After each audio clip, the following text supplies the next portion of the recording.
Are you feeling lazy? Do you wish that you could just create a painterly portrait in under, let's say, 20 minutes? Well, I'm going to show you how using one brush as the mixer brush, you can do it super quick and it's absolutely gorgeous. And I love doing this on all types of portraits. Now, this was shot in the back hallway of my previous studio, and it was simply just window light, which can be absolutely beautiful. So if you zoom in, you're going to see this. And what I did was I overpainted all of her tattoos. She had some here, she had some here, she had some on this leg. You can see underneath this lace that she's got a full sleeve. Now, I personally prefer no tattoos. I like a clean canvas. So that's why I overpainted them, because this is a very soft, romantic, whimsical look. And the tattoos just didn't really go with the outfit. So I just overpainted them. You can see it's not perfect, but with this technique, it really doesn't matter. So make sure you duplicate your layer. And for this one, I'm going to go to my mixer brush and I'm going to open up my brushes and I'm going to go to my new charcoal set. And this is my charcoal number 9, which is the softest brush that I have in the set. And all you're going to do is you're going to create a very soft and ethereal type of effect. Now, as always, I'm going to go ahead and cut my subject out. And I do this almost all the time now. Number 1, super easy. Number 2, it just enables me to address the background separately from my subject. So I'm going to add a mask. I'm going to turn off that layer. Then I'm going to go back to my background and I'm going to duplicate that layer. Now we're just going to paint all around our subject because we're not actually affecting her at this point. Okay, so my settings are about 50-50. Mix doesn't matter because we're not using color. We're working on a transparent layer. And my flow is about 30. I am working on an image file, not a transparent file, so sample all layers is not necessary. Obviously, I don't have pressure sensitivity turned on, and that's the default of this brush. And like I explained to you guys before, these are all no tool brushes, meaning you can use them with any tool in Photoshop. So I'm just going to start by doing little soft circles around the wallpaper. And all we're trying to do is just blur it out and make it look a little bit softer. And this brush is quite powerful for this effect. So don't go too crazy. Just do it lightly, just almost like a little tap. Do you see how it kind of adds this dreamy little effect to these flowers? And probably want to go a little heavier just on the outside edges. It'll give it more of a misty look. But we're just trying to get a little painterly effect without painting the whole image individually with, tiny detail strokes. This is a very easy, quick, broad stroke kind of effect. And remember that we have our subject cut out. So when you're around her, you want to actually pull towards her like this.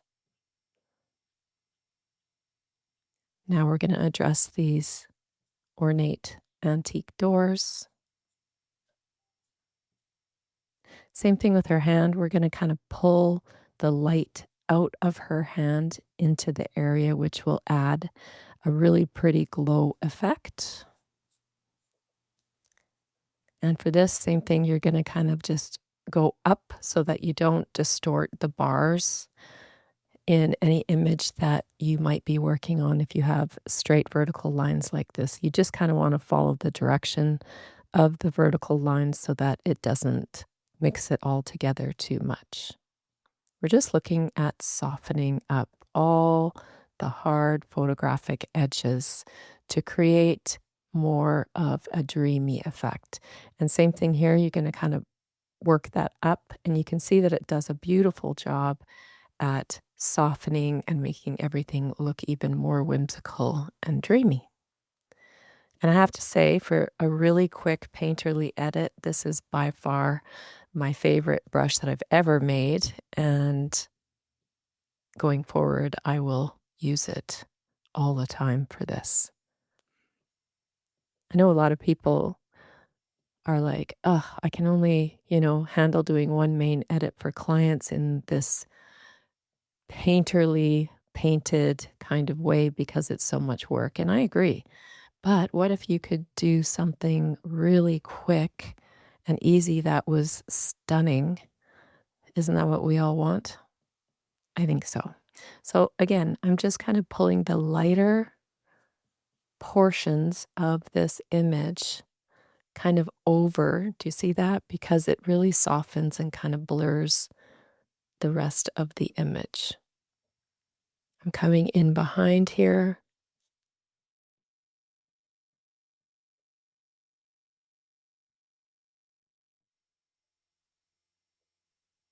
Now remember that this table is actually cut out along with her, so you'll have to likely do the table again after you start working on the subject layer.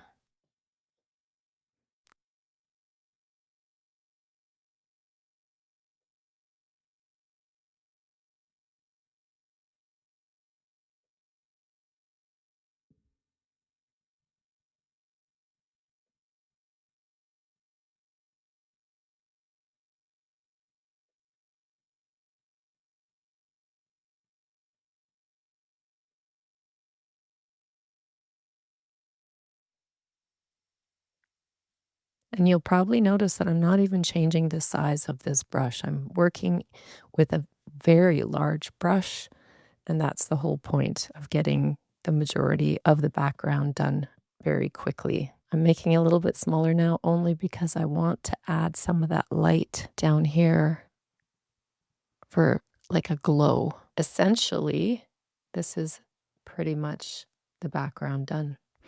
Okay, we're going to turn our subject layer on now so you can see that she's very crystal sharp compared to the rest of the image. And now we're going to work on her separately. And we're going to use the exact same brush. But what we're going to do is we're going to do a blank layer above her. So we want to turn on sample all layers for this one. And for this one, we are going to use various brush sizes because I really want to affect her skin separately. And so I'll need to do this one a little closer up. So again, you're doing tiny little strokes.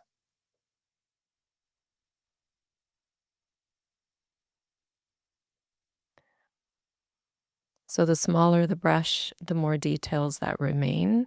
So we're going to get rid of all these lip wrinkles.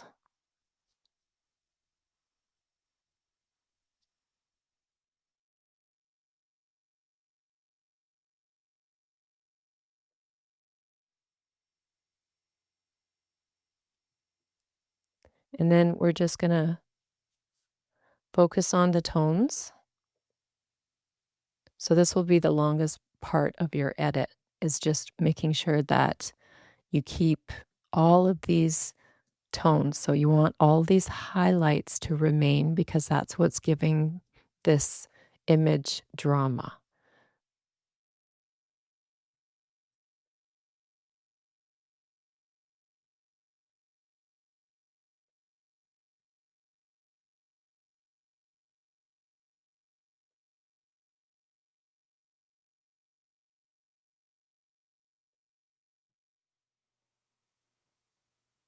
We're not looking to change the light source at all because I love, love, love this particular dynamic lighting.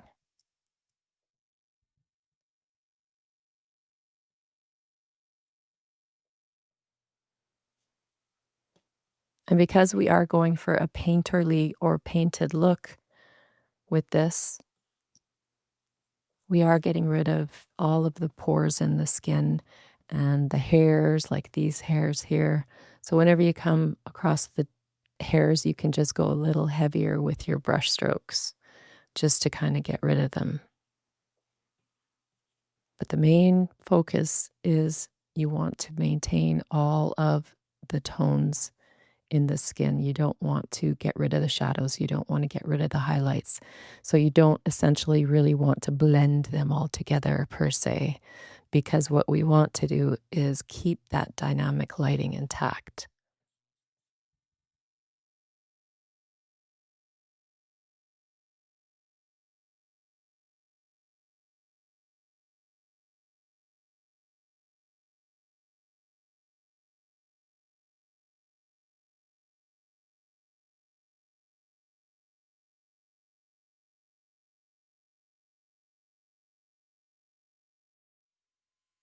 So the only thing left to do is just her skin where I overpainted her hand. So all of that took maybe 20 minutes. And I just wanted to show you this part. So you're just going to do the same thing on the skin that you perhaps overpainted like I did for her. So again, we're just focusing on the tones and we want to create this glowy effect in the brightest highlights. And that's why dynamic lighting is so incredible, especially for painting. If you're a little bit familiar with the traditional painting world, you'll know that most of the reference photos that painters choose are images with super dynamic lighting, high contrast, deep shadows, and that's because they make the most interesting paintings. I mean, if you did a shoot outside on a cloudy day, that's going to be pure flat light, and it's not interesting. Certainly not interesting enough for painting. So you can see I'm just following the tones and I've just blended all of those overpaint brush strokes into each other. And same thing with her hand here. So I'm getting rid of all the details, the photographic details, just by tapping. See how I just lightly tap? I don't want to get rid of all of the details at the lace. I just want to tap around and get that little overspray that this charcoal brush creates and therefore makes it look really dreamy and whimsical. So here too, we're just allowing this glow to kind of overspray all over your photograph and get that really dreamy look. So it's not difficult. This is one brush. And when it comes to painting your subject, you just use a size of brush that's going to make it go faster. So, the detail shots like on her face, that's probably the only time that you're really going to want to adjust the size of your brush and make it a longer edit. But all of this stuff, we're just softening it. And see how I pulled the lighter portions over onto her skin? So that's essentially going to soften her skin and the edges as well, because we don't want any real harsh edges. And even if you shoot wide open, like I believe I did in this image, you're just really looking for a painterly, soft image. So see how I do this and it just kind of softens all the details without getting rid of them entirely. That's your goal. Okay, let's reset this and take a look. All right. And you can always overpaint, right? You can always draw in some more flowers here and then come back. And I'll show you that just super quick. So I'm going to go to my pattern stamp tool and go to my No Tools set and come down to my little flower, which is right here. Now, choose your whatever kind of pattern you want to create. Like this one here is really bright. This is in shadow. So what do? Well, you change the blend mode to multiply so that all of those flowers that you can now come in and add are going to be darker and not super bright like the pattern you might be using. And I'm just coming in and adding color that kind of matches her skin tone for this, like this. And I'm just going over those white flowers. And you can bring it all the way down if you want. And then after you're finished this, you might want to come over and do the same thing over top of these ones. And this is just going to help harmonize and marry this all together. So, but what I'm going to do is I'm going to put another layer above and I'm going to reduce my flow quite low. And now I'm going to use that original color of the pattern going over top of that multiply blend mode with a much lower flow. And now we can kind of bring these flowers to light and maybe a little bit more forward. Do you see? So don't be afraid to always come in and kind of embellish. So now if I put a layer over top and go back to this mixer brush, I'm going to really reduce my flow though, because I don't really want to get rid of the shape of the flowers I just made. I just want to soften them in the same way that I softened the original ones. But now these ones are a little more structured and look a little bit more interesting. Okay? And then you would do whatever other edits you might want to do to your subject. But for the most part, this is what I would do. So now I'm just going to stamp it. So Shift Option Command E, and that's stamping it. I'm going to change the name of this to background because I want to use my bloom effect. You have to change whatever layer you're working on to the word background or this doesn't work. So I'm going to click on my bloom effect. So it's choosing the highlights that it sees in this image. And this is exactly what I want. So I click OK. And now you can choose the color of that bloom that you want applied to this. So because it's window light, it defaults to a yellow color, but you can really choose any color that you want. Just whatever you want in this image. Like you could even choose more of like this red color to match the flowers. I'm going to go with this more orange color. Click OK. And now you have this amazing glow. Obviously, it's way too strong. So what I'm going to do is just reduce the fill. I'm not reducing the opacity. I'm reducing the fill. So something like that. I'm going to add a mask to it. Go to a regular soft brush, and I'm going to paint it off specific areas. Because I usually only like this on the edge of my subject so that we get this more glowy glow. I still want a lot of the details of our subject like this. Like I'm going to keep it here and on her legs and here, but I just want to reduce it probably on this portion of her. And then feather that out like so. And then you can pull it into exposure. You can just go ahead and go straight to your color toning, selective coloring. And for this, I'm probably going to use a blue base for the blacks so you can see that it really cooled all of this down. You can adjust your darkness or matte. I'm doing like a -4 and then go into your neutrals. And I don't think I'll add more yellow because if I do, see how it gets crazy yellow? Maybe a +2, and then we're going to add some red back.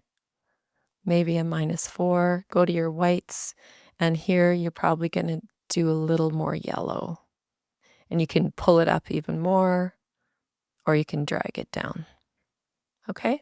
So I hope this helped. For those of you who are much new to painting your photographs, this is a really super easy and very satisfying way to get started.